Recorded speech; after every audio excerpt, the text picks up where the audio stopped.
جی N story دیکھنے والے تمام دوستوں کو السلام علیکم۔ پیارے دوستو، شہزادہ عالم زیب ایک نہایت خوبصورت اور نیک دل شہزادہ تھا۔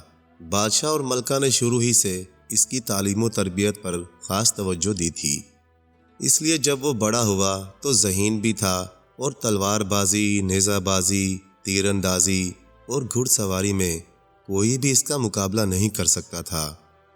بادشاہ کو امید تھی کہ وہ جب اس کے بعد تخت سنبھالے گا تو ایک بہترین حکمران ثابت ہوگا۔ ایک روز اس نے شہزادہ عالم زیب کو طلب کیا اور بولا، شہزادے، ہمارے بعد تم نے ہی یہ تخت سنبھالنا ہے، لیکن ہماری خواہش ہے کہ تخت سنبھالنے سے پہلے تم دنیا کو گھوم پھر کر دیکھ لو، اس سے تمہیں بہت سی باتیں پتہ چلیں گی اور تجربہ بھی حاصل ہوگا۔ یہ تجربہ بعد میں تمہارے بہت کام آئے گا۔ بس اب تم اپنے سفر کی تیاری شروع کر دو۔ یہ یاد رکھنا کہ تم ایک عام اور غریب آدمی کی حیثیت سے اپنے سفر پر روانہ ہوگے۔ محل سے نکلتے ہوئے نہ تو تمہارے پاس رقم ہوگی اور نہ ہی سواری کے لیے گھوڑا۔ اپنے اخراجات کے لیے تمہیں محنت مزدوری کرنا ہوگی۔ اس سے تم یہ جان سکو گے کہ ہمارے ملک کے غریب لوگ کیسے زندگی گزارتے ہیں اور انہیں کیسی کیسی مشکلات کا سامنا کرنا پڑتا ہے۔ اس کے علاوہ جب تم واپس محل میں آؤ تو تمہارے پاس ایک اچھی خاصی رقم ہونی چاہیے۔ یہ رقم تمہیں اپنی محنت، ایمانداری اور ذہانت سے حاصل کرنا ہوگی۔ اگر تم کامیاب ہو گئے تو ہم سمجھیں گے کہ ہمارا شہزادہ ہمارے بعد واقعی اس ملک کا بادشاہ بننے کے لائق ہے۔ شہزادہ عالم زیب نے بادشاہ سے وعدہ کیا کہ وہ اس کے کہنے پر عمل کرے گا۔ پھر اس نے سفر کی تیاریاں شروع کر دی۔ اس کے جانے کی خبر ملکہ کو ہوئی تو وہ پریشان ہو گئی۔ اس کی پریشانی بھانپ کر شہزادے نے ماں کو تسلی دی اور کہا، امی حضور، مجھے یہ اچھا موقع ملا ہے، میں دنیا میں گھوموں پھروں گا تو کچھ نہ کچھ سیکھ سکوں گا۔ یہ تجربہ بہت ضروری ہوتا ہے اور آئندہ زندگی میں بہت کام آتا ہے۔ ملکہ دل پر پتھر رکھ کر خاموش ہو گئی۔ اگلے روز شہزادہ عالم زیب سفر پر نکل کھڑا ہوا۔ اس کے جسم پر نہ تو شاہی لباس تھا اور نہ ہی اس کے ساتھ اس کا گھوڑا تھا۔ وہ عام کپڑے پہن کر محل سے نکلا اور ایک طرف کو روانہ ہو گیا۔ بادشاہ کے حکم کے مطابق اس کی جیبوں میں ایک پھوٹی کوڑی تک نہ تھی۔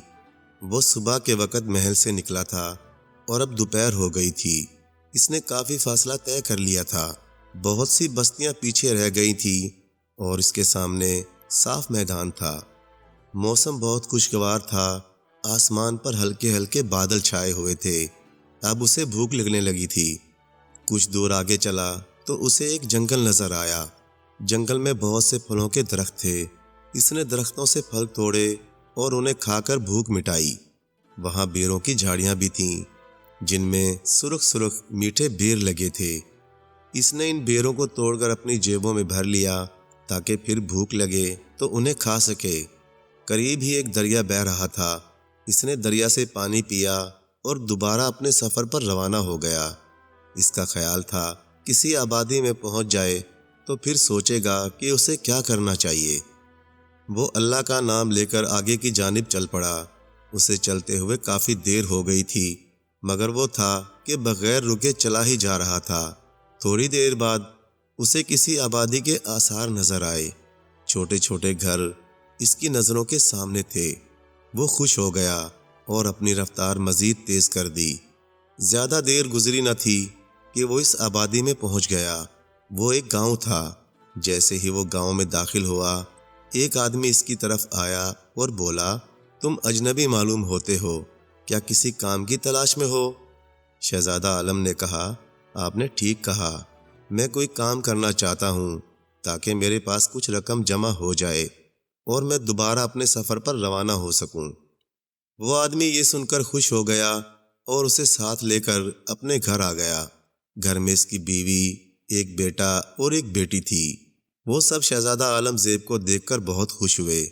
جنگل سے روانہ ہوتے ہوئے اس نے جو بیر اپنی جیبوں میں بھر لیے تھے، وہ بیر اس نے اس آدمی کے بچوں کو دے دیے۔ دونوں بچے خوش ہو گئے۔ تھوڑی دیر میں اس آدمی کی بیوی نے کھانا تیار کر لیا۔ جب وہ لوگ کھانا کھا چکے تو اس آدمی نے کہا، میرا نام بہرام ہے، میں نے چند روز پہلے گاؤں میں کچھ زمین خریدی ہے۔ میرا ارادہ ہے کہ اس پر کھیتی باڑی شروع کروں، مگر وہ زمین بہت اونچی نیچی ہے، میں اس کو ہموار نہیں کر سکتا۔ اس کام کو تم کرو گے۔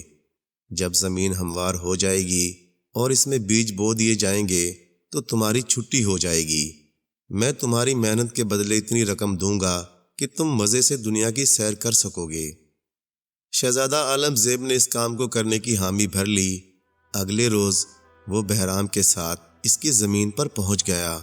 زمین واقعی بہت اونچی نیچی تھی۔ شہزادہ عالم زیب نے کدال سنبھالی اور کام شروع کر دیا۔ بہرام کو کوئی کام یاد آ گیا تھا، اس لیے وہ گھر چلا گیا۔ کھدائی کے دوران اچانک شہزادہ عالم زیب کی کدال کسی دھاتی چیز سے ٹکرائی۔ اس نے وہاں کی مٹی کو ہاتھوں سے ہٹایا تو اسے پیتل کی ایک ہنڈیا نظر آئی۔ اس پر ایک ڈھکن ڈھکا ہوا تھا۔ اس نے ڈھکن کو اٹھا کر اندر جھانکا تو ہنڈیا میں چمچماتی ہوئی سونے کی اشرفیاں نظر آئیں۔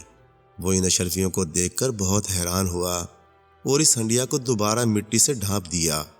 اس کے بعد وہ پھر اپنے کام میں مشغول ہو گیا۔ دوپہر تک اس نے ساری زمین کو ہموار کر دیا تھا۔ اس نے پوری زمین میں تھوڑے تھوڑے فاصلے پر کم گہری نالیاں بھی بنا دی تھیں تاکہ ان میں بیجوں کو بویا جا سکے۔ یہ بہت مشقت کا کام تھا، مگر وہ بڑی محنت سے لگا رہا۔ اس قدر محنت کا کام کرنے کی وجہ سے شہزادہ عالم زیب کو تھکن سی محسوس ہونے لگی تھی۔ وہ آرام کرنے کے لیے ایک درخت کے نیچے بیٹھ گیا۔ بہرام کو گئے ہوئے بہت دیر ہو گئی تھی۔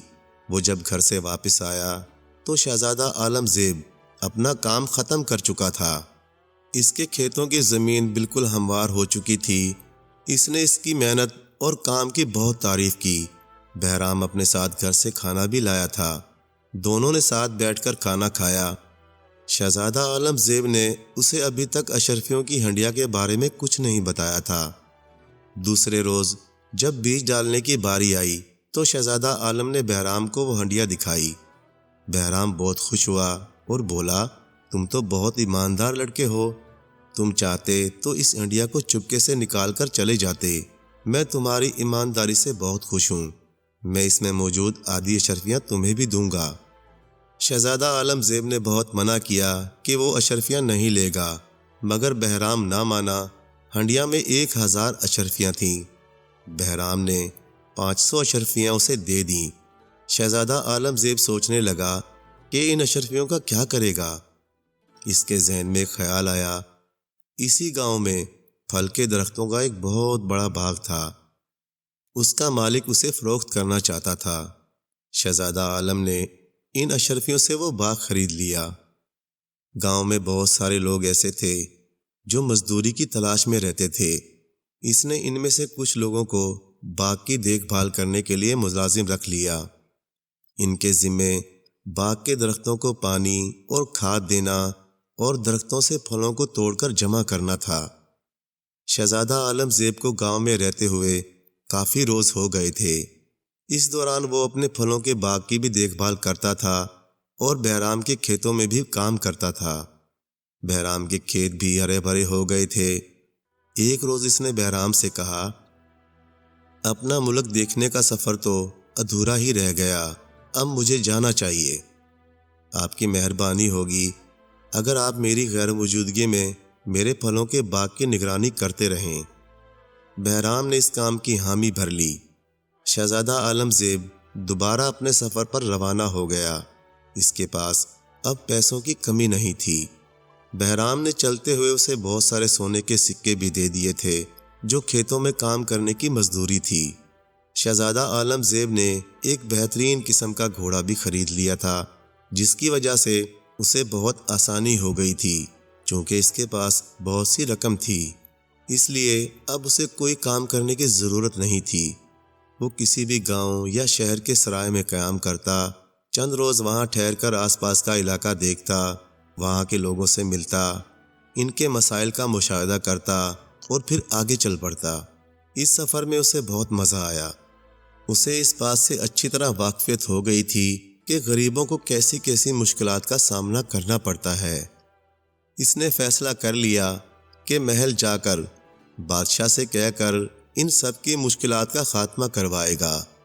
اسے محل سے نکلے ہوئے کافی عرصہ ہو گیا تھا۔ اس کو اب بادشاہ اور ملکہ کی یاد ستانے لگی تھی۔ اس عرصے میں اس نے تقریباً پورا ملک گھوم لیا تھا۔ اب اس نے واپسی کا ارادہ کیا۔ سب سے پہلے وہ بہرام کے گاؤں پہنچا۔ اسے یہ دیکھ کر بہت خوشی ہوئی کہ اس کا وہ باغ جو اس نے بہرام کو دی ہوئی اشرفیوں کے عوض خریدا تھا، مختلف قسم کے پھلوں سے لدا ہوا ہے۔ باغ کے نگرانوں نے بڑی محنت سے کام کیا تھا۔ بہرام نے اسے بتایا کہ اس کے باغ کے پھل بہت اچھی قیمت پر فروخت ہو جاتے ہیں۔ اس نے ایک اشرفیوں سے بھری ہوئی تھیلی شاہ عالم زیب کے حوالے کی اور بولا، باغ کے سارے اخراجات نکال کر یہ اشرفیاں بچی ہیں، انہیں سنبھال کر اپنے پاس رکھو۔ شہزادہ عالم زیب نے اشرفیوں کی تھیلی لے کر اس کا شکریہ ادا کیا اور بولا، میری مشکل حل ہو گئی ہے۔ ابا حضور نے یہی حکم دیا تھا کہ میں واپس آؤں تو میرے پاس اچھی خاصی رقم بھی ہونی چاہیے۔ پھر اس نے بہرام کو اپنی پوری کہانی سنا دی۔ بہرام کو جب یہ پتہ چلا کہ وہ اس ملک کا شہزادہ ہے تو وہ پریشان ہو گیا اور بولا، شہزادے صاحب معاف کیجیے گا، مجھے نہیں پتا تھا کہ آپ شہزادے ہیں۔ یہ بات اگر مجھے معلوم ہوتی تو میں کبھی آپ سے اپنے کھیتوں میں کام نہ کرواتا، مجھے معاف کر دیجئے۔ شہزادہ عالم زیب نے کہا، مجھے شرمندہ نہ کیجئے، میں شہزادہ ضرور تھا مگر ایک غریب شہزادہ تھا۔ میں محل سے نکلا تھا تو میرے پاس ایک کوڑی تک نہ تھی۔ آپ نے تو مجھ پر احسان کیا تھا، آپ ہی کی وجہ سے تو میں اس قابل ہوا کہ اپنے ابا جان کی نظروں میں سرخرو ہو سکوں۔ اس کی بات سن کر بہرام کو کچھ اطمینان ہوا۔ شہزادہ عالم نے پھر کہا، اب میرے اس باغ کے مالک آپ ہیں، اس میں کام کرنے والوں کا بہت خیال رکھیے گا۔ بہرام نے اس سے اس بات کا وعدہ کر لیا۔ اگلے روز شہزادہ عالم زیب اپنے محل میں آ گیا۔ بادشاہ اور ملکہ اسے دیکھ کر بہت خوش ہوئے۔ اس نے اپنے ساتھ لائی ہوئی اشرفیاں اور سونے کے سکے بادشاہ کو دکھائے اور بولا، ابا حضور، آپ کے حکم کے مطابق میں نے ایک غریب آدمی کے بھیس میں پورا ملک دیکھ لیا ہے۔ ہمارے ملک کے بہت سارے لوگ بہت تکلیف میں زندگی گزار رہے ہیں۔ اس کا بہت بڑا سبب یہ بھی ہے کہ سرکاری اہلکار اپنے کاموں کو ایمانداری اور محنت سے انجام نہیں دیتے۔ لوگوں کی ایک بڑی تعداد انتہائی غریب ہے کیونکہ ان کے پاس روزگار کے مواقع نہیں ہیں۔ میں نے جگہ جگہ ایسے بچوں کو دیکھا جو علم حاصل کرنے کے لیے مکتبوں کا رخ نہیں کرتے۔ یہ بچے سارا دن گلی محلوں میں کھیل کود میں مصروف رہتے ہیں اور تعلیم سے دوری کی وجہ سے بڑے ہو کر اپنے ملک کے لیے قابل قدر کام انجام دینے کے قابل نہیں ہوتے۔ مجھے یہ بھی پتہ چلا ہے کہ نوجوانوں کی ایک بڑی تعداد کسی ہنر سے واقف نہیں۔ بڑے ہو کر وہ صرف محنت مزدوری ہی کر سکتے ہیں، جس کی وجہ سے انہیں زیادہ پیسے نہیں ملتے اور وہ ہمیشہ غریب کے غریب ہی رہتے ہیں۔ اگر یہ لوگ کوئی ہنر سیکھ لیں تو یہ بات ان کے لیے بھی اور ملک کے لیے بھی فائدہ مند ہوگی۔ مجھے یہ دیکھ کر بھی بہت افسوس ہوا کہ پانی کے کنویں بہت کم اور آبادیوں سے بہت دور ہیں۔ بیچاری عورتوں کو ایک طویل فاصلہ طے کرنا پڑتا ہے پانی لانے کے لیے۔ میں نے ایسے لوگ بھی دیکھے جو اپنے بار برداری کے جانوروں پر بھی بہت ظلم کرتے ہیں۔ وہ نہ تو انہیں اچھا کھانا دیتے ہیں اور نہ ہی ان کی ٹھیک طرح سے دیکھ بھال کرتے ہیں۔ بادشاہ شہزادہ عالم زیب کی یہ باتیں سن کر بہت خوش ہوا اور بولا، شہزادے، ہمیں معلوم ہے کہ تم یہ تمام باتیں جاننے کے لیے تم نے بہت سی تکلیفیں اٹھائیں، مگر ان باتوں سے ہماری بھی آنکھیں کھل گئی ہیں۔ ہم کل ہی یہ حکم جاری کریں گے کہ ملک میں بہت سے مکتب اور مدرسے کھولے جائیں تاکہ کوئی بچہ تعلیم سے محروم نہ رہ سکے۔ ہر گاؤں اور ہر دیہات میں جگہ جگہ کنویں کھودے جائیں تاکہ وہاں کے رہنے والوں کو آسانی سے پانی دستیاب ہو۔ ہم یہ بھی حکم دیں گے کہ پورے ملک میں بہت سے ایسے تربیتی مراکز بنائے جائیں جن میں ہنر سکھانے والے نوجوانوں کو مختلف ہنر سکھائے جائیں۔ ہمارے ملک کے لوگ ہنرمند ہوں گے تو انہیں ان کے کام کے پیسے بھی زیادہ ملیں گے اور ان کے کام کی وجہ سے دنیا میں ہمارے ملک کا نام بھی روشن ہوگا۔ اس کے علاوہ ہم یہ بھی حکم جاری کریں گے کہ اگر کسی شخص نے اپنے جانور کے ساتھ ٹھیک سلوک نہیں کیا تو اسے سخت سزا ملے گی۔ جانور بھی اللہ کی مخلوق ہیں، کسی کو ان سے برا سلوک کرنے کی اجازت نہیں دی جا سکتی۔ پھر ایسا ہی ہوا، چند ہی روز میں بادشاہ کے احکامات کی تعمیل کر دی گئی۔ زیادہ عرصہ نہیں گزرا تھا کہ اس کے ملک کے لوگوں کے حالات ان اقدامات کی وجہ سے بہت بہتر ہو گئے۔ بادشاہ، ملکہ، شہزادہ عالم زیب یہ سب دیکھ دیکھ کر بہت خوش ہوتے تھے، کیونکہ ان کے ملک کے لوگ اب ایک اچھی اور خوشحال زندگی گزار رہے تھے۔ پیارے دوستو، کہانی اچھی لگے تو لائک کریں، شیئر کریں، اور مزید اسی طرح کی کہانی اور قصے دیکھنے کے لیے دیکھتے رہیں جی این اسٹوری ٹی وی۔ شکریہ۔